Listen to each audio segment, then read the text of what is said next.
Hello and welcome, good morning to all of you. कैसे हैं? I hope बढ़िया होंगे।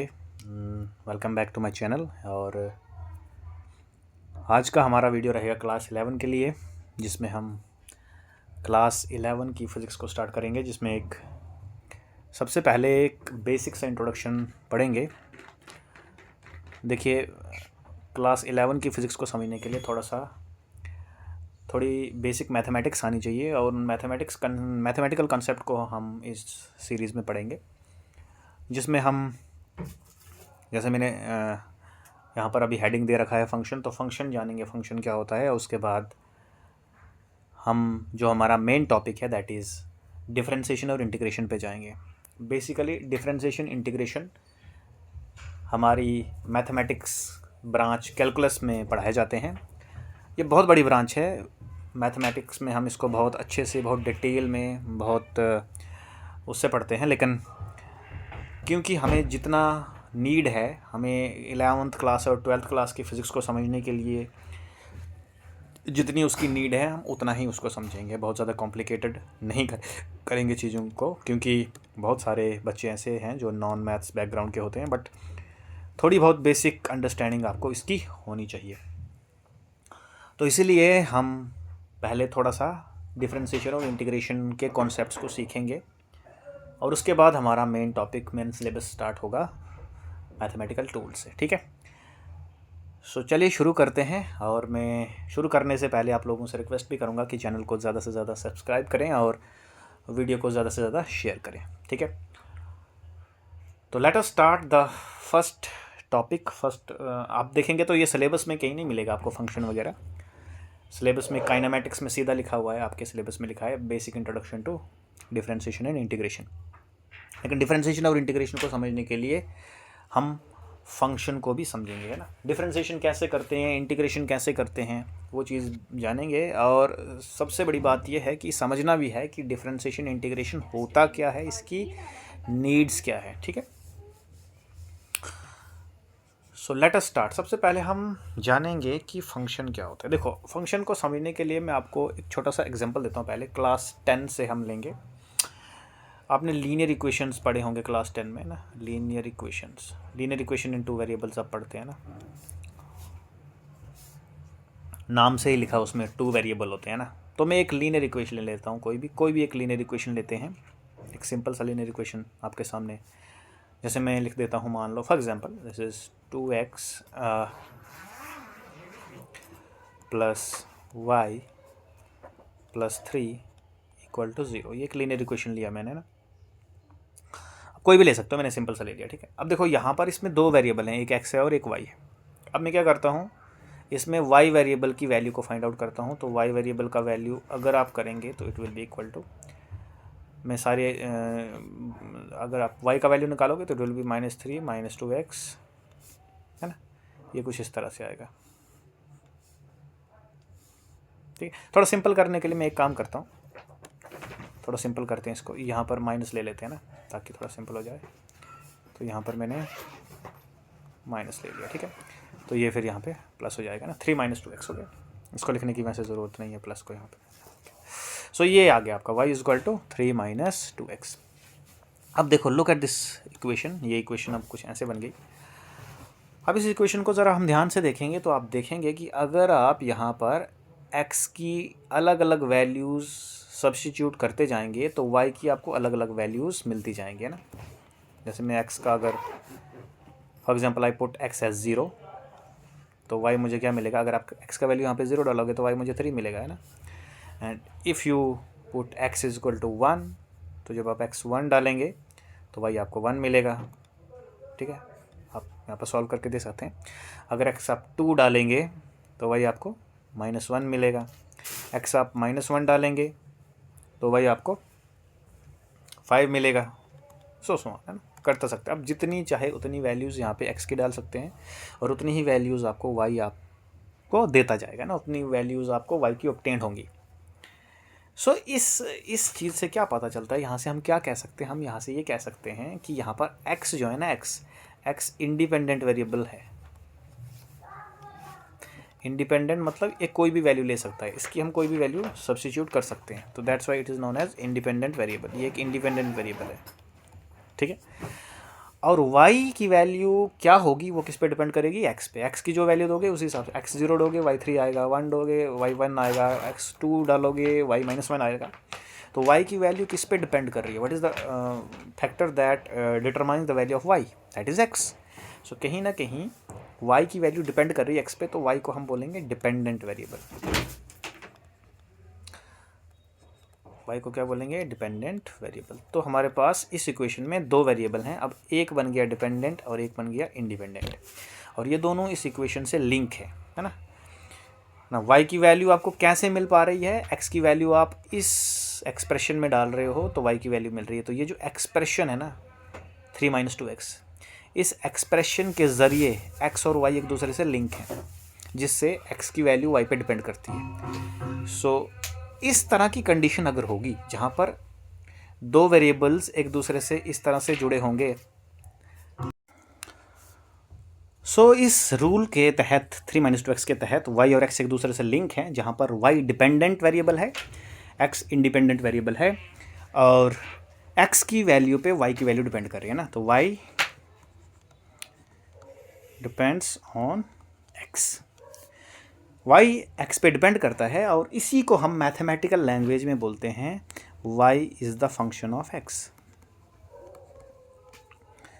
y is the function of x। और इसको लिखते कैसे हैं, अब इतनी लंबी लाइन हर बार नहीं लिखेंगे, हमें लिखना है कि y x का फंक्शन है, तो उसको शॉर्ट फॉर्म में ऐसे लिखा जाता है y is equal to f of x। ये f means function, f for function.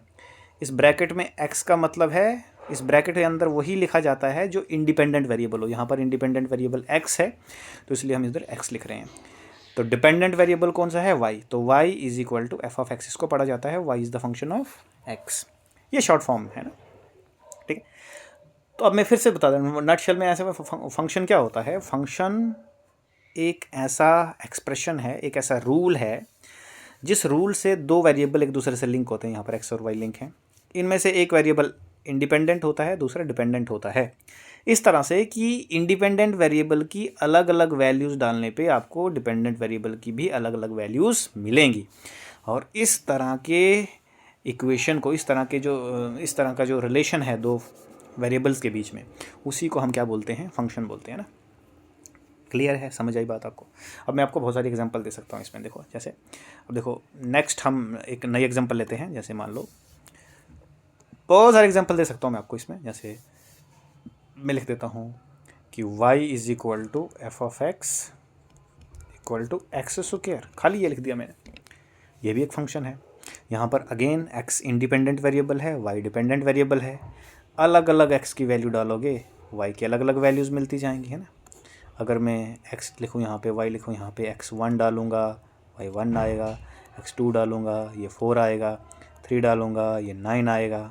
इसी तरह से आप माइनस में डाल सकते हो, वैल्यू 0 डालोगे तो 0 आएगा, -1 डालोगे तो -1 ही आएगा क्योंकि स्क्वायर है ना, -2 डालोगे तो 4 आएगा, इस तरह से। तो देखो x की अलग अलग वैल्यूज़ डालने पे आपको y की डिफरेंट डिफरेंट वैल्यूज़ मिल रही हैं। और इस तरह से हम कह सकते हैं, हम इस ये जो मेरे पास यहाँ पर इक्वेशन लिखा हुआ, इस इक्वेशन में हम कह सकते हैं कि y और x एक दूसरे से लिंक हैं, और यहाँ पर y किसका फंक्शन है, x का। ठीक, कुछ भी लिख सकते हो, कोई जैसे मैं लिख देता हूँ, एक इक्वेशन लिख देता हूँ, x² + 2x + 1, ये एक एक्सप्रेशन लिखा मैंने। ये एक फंक्शन है, दिस इज़ अ फंक्शन। इसको मैं f(x) के बराबर लिख दूँ, मीन्स y के बराबर लिख दूँ, तो ये एक फंक्शन बन गया ना। तो x की अलग अलग वैल्यूज़ डालोगे तो y की अलग अलग वैल्यूज़ आएगी। Again y is the function of x। Clear है बात आपको। तो this is the definition of function. तो अब मैं थोड़ा सा डेफिनेशन अगर लिखूं, मतलब थोड़ा सा मैं आपके सामने डेफिनेशन लिखने की कोशिश करता हूं कि फंक्शन क्या होता है। तो डेफिनेशन ऐसे लिखूंगा, देखो यहाँ पे लिखूंगा मैं फंक्शन। सो लिखेंगे हम, it is a mathematical rule which relates two variables, है ना, one is independent and other is dependent to each other,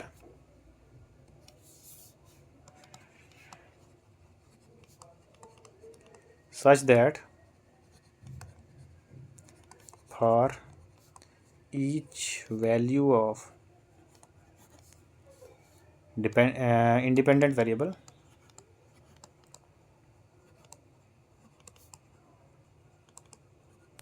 you get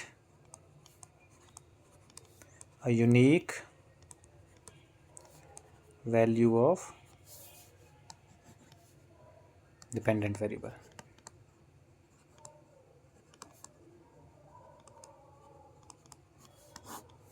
समझ आई बात आपको? It is a mathematical rule. ये एक मैथमेटिकल रूल है जहाँ पर दो वेरिएबल होते हैं एक दूसरे से जुड़े हुए, एक उनमें से इंडिपेंडेंट होता है, जनरली हम x इंडिपेंडेंट लेते हैं, अदर इज़ डिपेंडेंट, जनरली हम y लेते हैं ना। इस तरह से वो होते हैं कि अगर हम x की अलग अलग वैल्यूज़ डालेंगे तो y की हमें अलग अलग वैल्यूज़ मिलेंगी, ठीक है। और इस कंडीशन में हम लिखते हैं y किसका फंक्शन है, x का, ठीक है ना।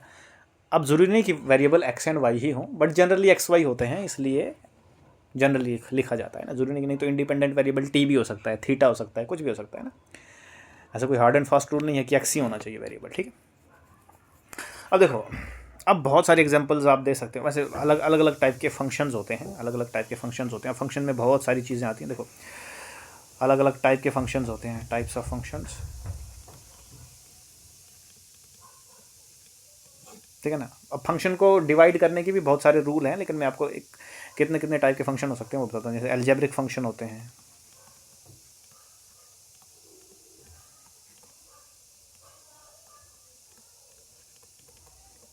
ठीक है। उसके बाद आपके पास ट्रिग्नोमेट्रिक फंक्शन होते हैं। उसके बाद आपके पास जो हैं वो लॉगरिथमिक फंक्शन होते हैं,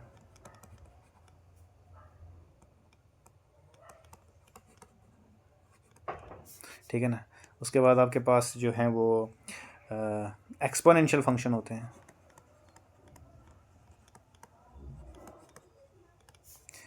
उसके बाद आपके पास इन्वर्स ट्रिग्नोमेट्रिक फंक्शन होते हैं, बहुत सारे होते हैं,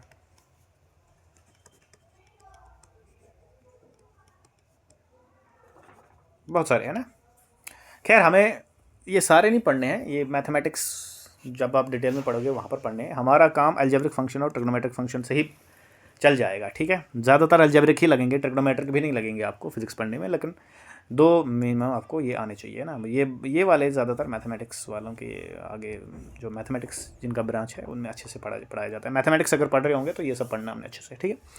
अलजेब्रिक फंक्शन मतलब ऐसे फंक्शन जो जिनमें अलजेब्रा से रिलेटेड फंक्शन, जैसे एक्स, जब इसे जो मैंने ऊपर एग्जांपल्स दिए आपको, दो अलजेब्रिक फंक्शन है ना। जैसे एक्स लिख दिया मैंने, x+1 लिख दिया, 2x+1 लिख दिया, x² लिख दिया, x² + 2x+3 ऐसे ना। ये सारे अलजेब्रिक फंक्शन है ना, जिनमें अलजेब्रा से रिलेटेड एक्सप्रेशन, अलजेब्रिक एक्सप्रेशन होगा। जो फंक्शन अलजेब्रिक एक्सप्रेशन की फॉर्म में होगा, दैट इज़ अलजेब्रिक फंक्शन। इसमें पॉलिनोमियल फंक्शंस बहुत ज़्यादा इंपॉर्टेंट आते हैं ना। ट्रिग्नोमेट्रिक फंक्शन मतलब sine theta, cos theta, tan theta, है ना। ज़रूरी नहीं थीटा ही हो, आप sine x, cos x, ten x भी बोल सकते हैं ना, एटसेट्रा। जो ट्रिग्नोमेट्रिक रेशियोज जिसमें इन्वॉल्व होंगे, they are called as trigonometric functions. Logarithmic functions जिसमें लॉग आएगा, लॉग एक्स, है ना, etcetera etcetera. Exponential function e की पावर x, e की पावर ax, e की पावर -1, ऐसा कुछ, ये वाले a की -x लिखता है। इस तरह के फंक्शंस को हम बोलते हैं exponential functions. Inverse trigonometric functions भी ट्रिग्नोमेट्रिक रेशोज इसमें आएंगे, लेकिन उनकी पावर माइनस होती है। जैसे साइन इन्वर्स x ऐसा होगा, कॉस इन्वर्स x ऐसा होगा। इस टाइप के फंक्शंस को बोलते हैं इन्वर्स ट्रिग्नोमेट्रिक फंक्शन। मैं बोल रहा हूँ कि अगर आपको ये तीन कुछ अलग सा लग रहा है, डिफ़िकल्ट सा लग रहा है, तो ये आपके काम का है भी नहीं, ये हमने इधर पढ़ना भी नहीं है। ये सिर्फ आपको मैंने एग्जांपल दिया, हम ऊपर वाले ही दो चीज़ें डिस्कस करेंगे और यही आपके काम की भी हैं, ठीक है।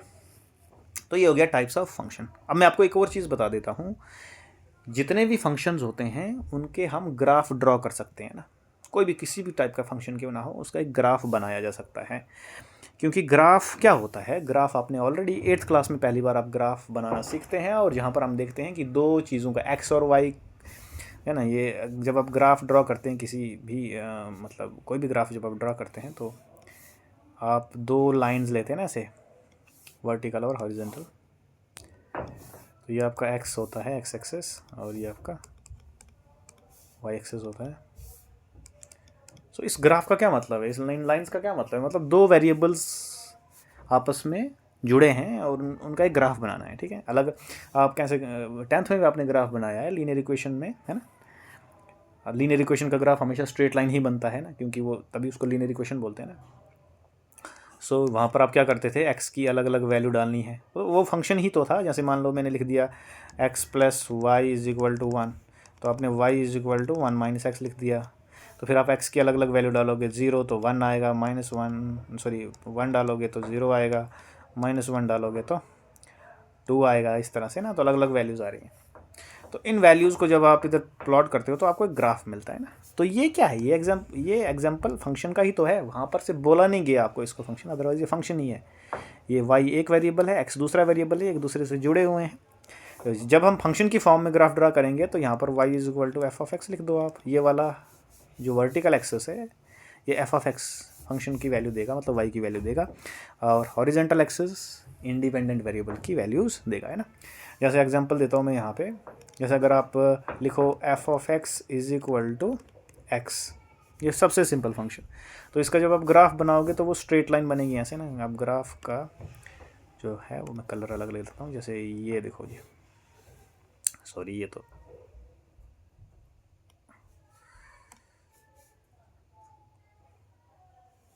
ये स्ट्रेट लाइन है ना, बिल्कुल ओरिजिन से पास होती हुई एक स्ट्रेट लाइन है। ये वाइट लाइन की जो स्ट्रेट लाइन है ये स्ट्रेट लाइन है, ठीक है। तो ये स्ट्रेट लाइन किसका ग्राफ है, ये स्ट्रेट लाइन है इस फंक्शन का ग्राफ, मतलब आप इसे लिख सकते हो f of x is equal to x, इसका ग्राफ है।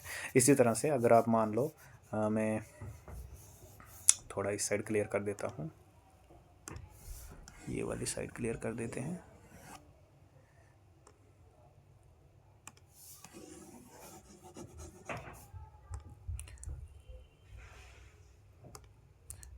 तो आप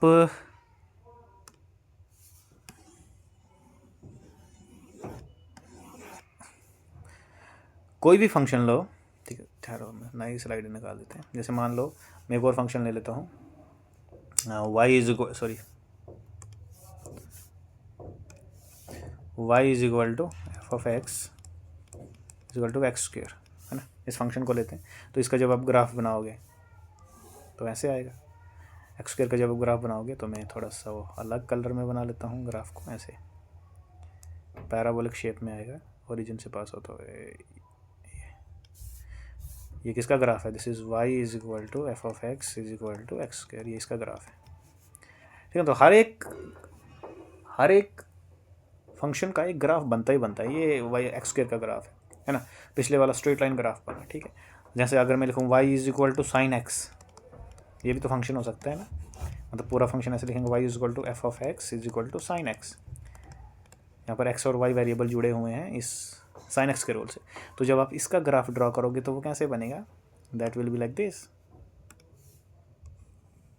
ये बना लेते हैं जी भाई ग्राफ, और ये मैंने ऐसे बनेगा।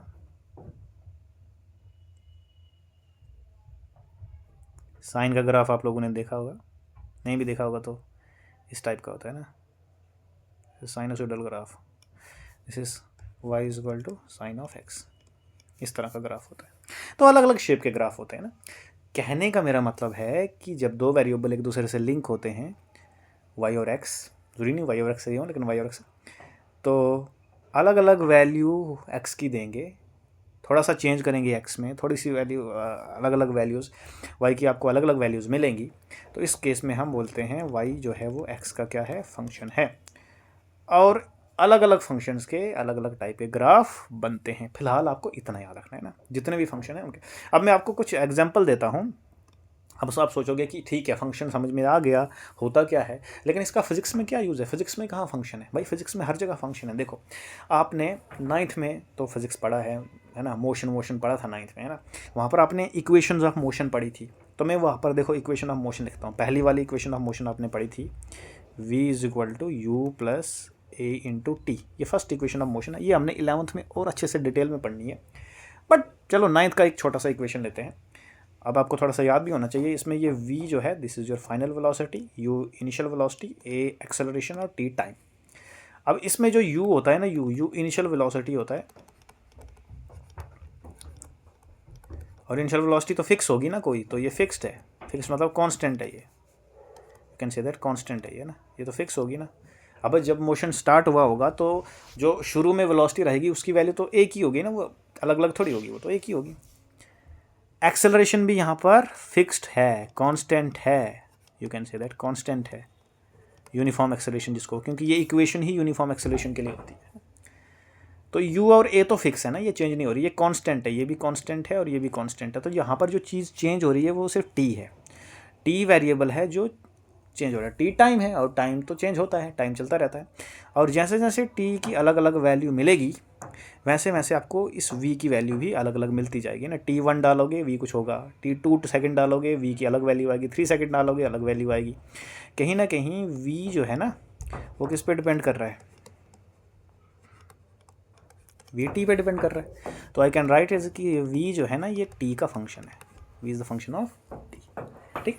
इसी तरह से आपको जो सेकंड इक्वेशन थी वो क्या थी, s=ut+12 a/t²। यहाँ पर भी देखो u फिक्स है, a फिक्स है, तो यहाँ पर ये s डिस्प्लेसमेंट है, ये डिस्प्लेसमेंट टाइम पे डिपेंड कर रहे हैं ना, t की अलग अलग वैल्यू डालोगे डिस्प्लेसमेंट अलग अलग आएगा। तो यहाँ पर हम लिखेंगे डिस्प्लेसमेंट जो है वो किसका फंक्शन है, टाइम का। आई होप क्लियर है, ठीक है। तो हम कैसे ना कहें कि भाई फिजिक्स में फंक्शन नहीं होता, फिजिक्स में फंक्शन ही होते हैं। जब आप मोशन स्टडी करेंगे, जब आप मोशन को स्टडी करते हो तो मोशन का डेफिनेशन ही यही है कि जब एक पार्टिकल अपनी पोजीशन टाइम के साथ चेंज करता है तो वहाँ पर दो चीज़ें होंगी, एक पोजीशन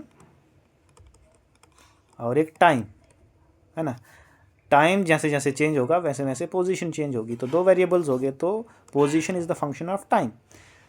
पोजीशन को अगर एक्स से डिनोट करें, टाइम को टी से, तो हम लिखेंगे x is the function of T. जैसे जैसे टाइम बीतता जाएगा पोजीशन चेंज होती जाएगी, तभी हम बोलते हैं कि मोशन हो रहा है ना।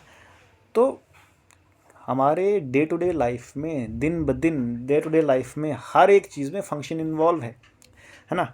हमारे लाइफ में जो चेंजेस हो रही हैं वो किसके रेस्पेक्ट में हो रही हैं, टाइम के रेस्पेक्ट में हो रही है, तो वो फंक्शन ही तो है, वो चेंज टाइम के साथ चेंज हो रही है ना। तो एक चीज़ दूसरे से लिंक है, और एक चीज़ के चेंज होने से दूसरी चीज़ चेंज हो रही है, तो that is called as function, है ना। समझ आ रही बात आपको, ठीक है। So this is y function is very basic fundamental concept of mathematics, ठीक है। समझ आई बात, ठीक है। जब आप मोशन पढ़ोगे, है ना, मोशन में फिर आप वेलोसिटी निकालोगे, वेलोसिटी कैसे होती है, डिस्प्लेसमेंट के साथ टाइम, डिस्प्लेसमेंट टाइम के साथ कैसे चेंज हो रहा है उसको वेलोसिटी बोलते हैं, ठीक है। एक्सेलरेशन, वेलोसिटी टाइम के साथ कैसे चेंज हो रही हो उसको एक्सेलरेशन बोलते हैं, ठीक। तो भाई ये फंक्शन ही तो है ना। डिस्प्लेसमेंट का टाइम के साथ चेंज होना ये फंक्शन ही तो है, जिससे जो डिस्प्लेसमेंट है वो टाइम को लिंक कर रहा है। वेलोसिटी का टाइम के साथ चेंज होना, वेलोसिटी और टाइम को रिलेट करता हुआ फंक्शन है, वहाँ से एक्सेलरेशन निकलता है, ठीक है। ठीक है, बहुत ज़्यादा और ज़्यादा नहीं करूँगा, नहीं तो हैवी हो जाएगा बहुत, ठीक है। समझ में आया फंक्शन क्या होता है, ठीक है। चलिए अब कुछ फंक्शन के बारे में बेसिक चीज़ें बताऊँगा, फिर सीधा चलेंगे आगे, ठीक है। तो इसको करते हैं क्लियर, ओके। चलिए अब कुछ इम्पोर्टेंट टर्म्स, है ना। अब ये इंपॉर्टेंट टर्म्स क्या हैं, देखो सबसे पहली बात तो कि आप फंक्शन का वैल्यू कैसे निकाल सकते हो, वैल्यू ऑफ फंक्शन। भाई ये तो सिंपल है, मान लो मेरे पास एक फंक्शन है y=f(x), मतलब एक फंक्शन है जो y और x को इंटरलिंक कर रहा है, फंक्शन को मैं डिनोट कर रहा हूँ y=f। ये एक जर्नल सिंबल है फंक्शन को लिखने का, है ना, journal way of writing a function. तो अब वैल्यू ऑफ फंक्शन कैसे निकालते हैं ना, वैल्यू ऑफ फंक्शन मतलब अगर मैं मान लो मेरे पास एक फंक्शन और मैं आपको बोलता हूँ find the value of the function, find the value of the function at x is equal to a b. मतलब जब भी आपको फंक्शन की वैल्यू निकालने के लिए बोला गया होगा ना, तो इंडिपेंडेंट वेरिएबल की वैल्यूज़ दी होंगी, है ना। मैं बोलता हूँ x is equal to a पे फंक्शन की वैल्यू निकालो, x is equal to b पे निकालो, तो उसका सीधा सा मतलब होता है एक बार आपने इंडिपेंडेंट वेरिएबल ए डालना है, फिर बी डालना है। तो एफ, जब आप ए डालोगे तो बनेगा Y is equal to F of A, जब आप बी डालोगे तो बनेगा Y is equal to F of B, है ना, सिंपल। तो वैल्यू फाइंड करने का सीधा सा मतलब होता है इंडिपेंडेंट वेरिएबल की वैल्यू को पुट कर देना, सब्स्टिट्यूट कर देना। जैसे मैं फंक्शन लेता हूँ y is equal to x square plus 1, है ना। अब मैं बोलता हूँ कि आप इसकी वैल्यू निकालो एक्स इज इक्वल टू 0 पे और एक्स इज इक्वल टू 1 पे।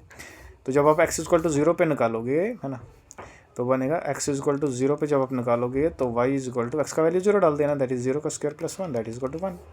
और इसी तरह से जब आप एक्स इज इक्वल टू 1 पे निकालोगे तो एक्स की जगह पर 1 डाल देना, दैट इज 1 का square plus 1, that is equal to 2। समझ आई बात आपको? ऐसे तो वैल्यू समझ में आया। वैल्यू का सीधा सा मतलब होता है कि इंडिपेंडेंट वेरिएबल को सब्स्टिट्यूट कर देना है सर, ये क्लियर है ना। What this is value of the function. Okay, next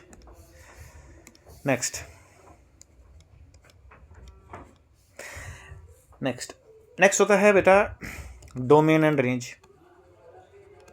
domain and range ये भी इंपॉर्टेंट कॉन्सेप्ट है, हालांकि ये मैथमेटिक्स से ज़्यादा रिलेटेड है। आपको फिजिक्स में डोमेन रेंज नहीं पूछेंगे, आपको क्वेश्चन भी नहीं आएगा, लेकिन पता होना चाहिए डोमेन रेंज क्या होता है। मैंने अभी बोला आपको कि y is equal to F of x, ये फंक्शन के लिखने का तरीका है, जनरल फॉर्म ये फंक्शन की, ठीक है। x की आप अलग अलग वैल्यू दे सकते हो, y की आपको अलग अलग वैल्यूज़ मिलेंगी। देखो जितनी भी वैल्यूज़ आप x की दे सकते हो, है ना, x की जितनी भी पॉसिबल वैल्यूज़ हैं उन सब का सेट, उन सब का ग्रुप क्या कहलाएगा? डोमेन, है ना। All possible values of x की वो सारी पॉसिबल वैल्यूज़ जिन पे y की आपको रियल वैल्यू मिलेगी ना। मतलब x की तो सारी वैल्यू पॉसिबल हो सकती है ना, x को तो कुछ भी डाल सकते हो, लेकिन वही वैल्यू डालनी है जिस पे आपको y एक रियल नंबर मिलना चाहिए ना। कई बार y का वैल्यू रियल नहीं मिलता है, वो भी बताऊंगा आपका। All possible values of x for which y is defined या y इज़ रियल, है ना। x की जितनी भी वैल्यूज़ पे y रियल मिल रहा है तो वो सारी वैल्यूज़ क्या कहलाएंगी? डोमेन, इस डोमेन। ठीक है, जैसे मैं आपको एक एग्जांपल देता हूँ, चलो एक एग्जांपल ले लेते हैं। जैसे y is equal to x square plus 1 अभी लिया था मैंने एग्जांपल, है ना। अब देखो x आप यहाँ पे कुछ भी ले सकते हो, है ना, कुछ भी 1 2 3 4 -1 2/3 कोई भी फ्रैक्शन भी ले सकते हो, कुछ भी ले सकते हो, है ना।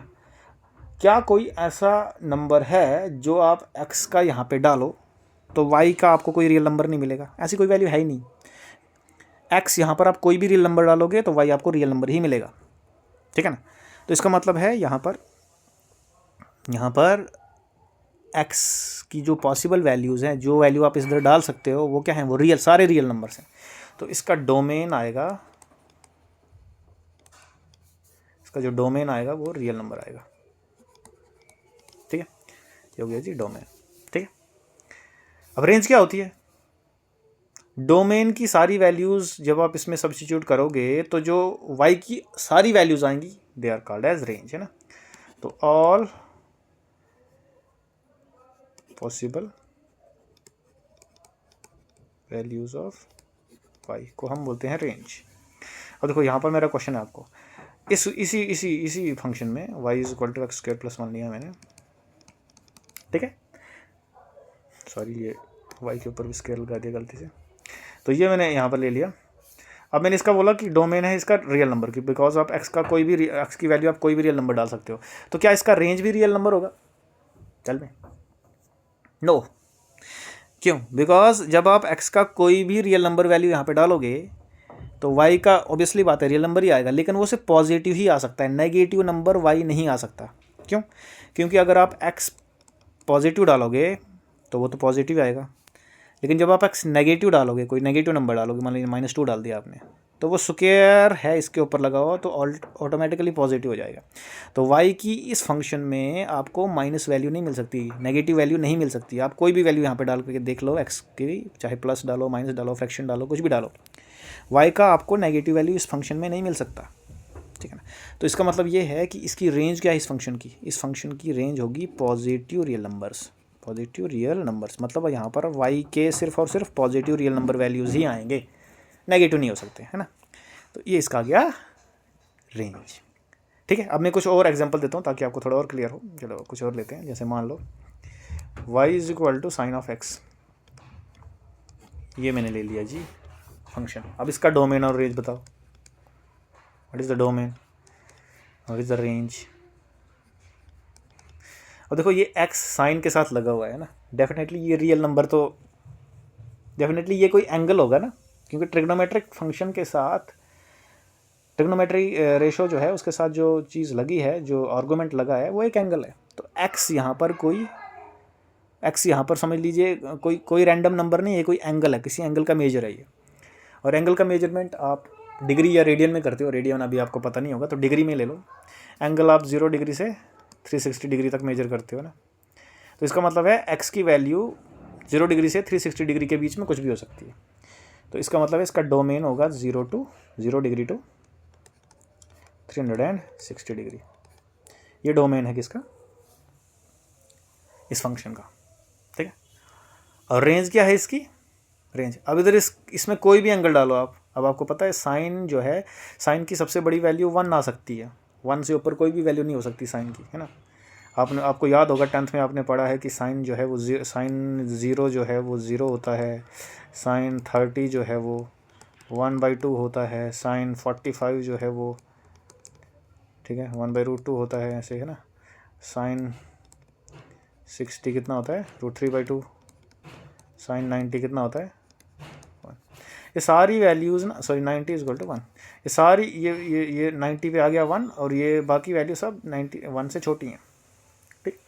तो साइन कभी भी 1 से बड़ा नहीं हो सकता, मतलब अगर आप x का कुछ भी वैल्यू डालो यहाँ पे इन एंगल में, तो ये 1 से ज़्यादा वैल्यू नहीं जा सकती।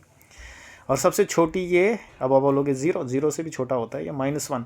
तो साइन का वैल्यू सबसे ज़्यादा +1 होता है और सबसे कम -1 होता है। तो इसकी रेंज जो है वो -1 से लेके +1 तक है। मतलब जो नंबर लाइन होता है ना, ऐसे नंबर लाइन पे सेंटर में 0, इस साइड -1 है, इस साइड +1 है, बाकी नंबर आगे हैं, इधर भी पॉजिटिव नंबर है, इधर नेगेटिव नंबर है। लेकिन इस फंक्शन का रेंज सिर्फ इतना सा है, इसकी वैल्यू सिर्फ इतनी सी आ सकती है, -1 से 1 के बीच में, ठीक है ना। तो इसी को बोलते हैं रेंज। आई होप आपको डोमेन एंड रेंज क्लियर है, अब समझ आई बात आपको।